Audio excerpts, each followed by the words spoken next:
this one, I had to write it down kasi mahirap na baka magkamali ako. Mapash ako, mag-viral pa ako. So maraming salamat FDCP. Direct, thank you very much. At ang idol ko, nakita niyo gumawa pa ako ng show na ang title, Pipito Manaloto. Gano'n ko siya ka-idol. Well, I just want to make an announcement na after receiving this award ngayong gabi, nagbabalak na po ako magpalit ng career.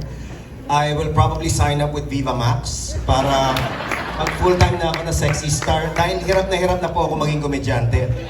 Ito pong sasabihin ko, I'm sure maraming kapwa ako komedyante makaka-relate. Every year, every generation po, mas nagiging mahirap magpatawa. We get more and more restrictions when it comes to making jokes and punchlines. Nowadays, hindi ka na pwedeng mag-joke tungkol sa superhero na African-American, na bading, na suicidal na pulis na may kapansanan.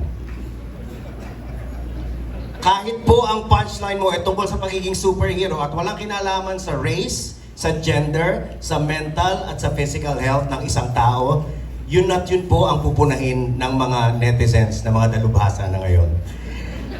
It takes a certain level of intelligence to come up with a very entertaining punchline, but a very shallow level of opinionated ignorance to destroy it.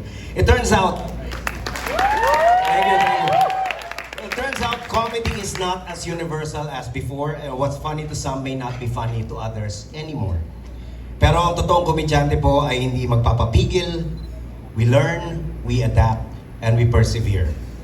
Ako personally, kahit gano'n ang sitwasyon, asahan niyo po na hindi ako titigil ng paghahanap ng paraan para kahit papano mapangiti at mapatawa kayong lahat. Unless kukunin po ako ni Direk Joey Reyes para sa isang Viva Max full-length movie. Maraming salamat po at magandang gabi. Thank you very much. Thank you, sir.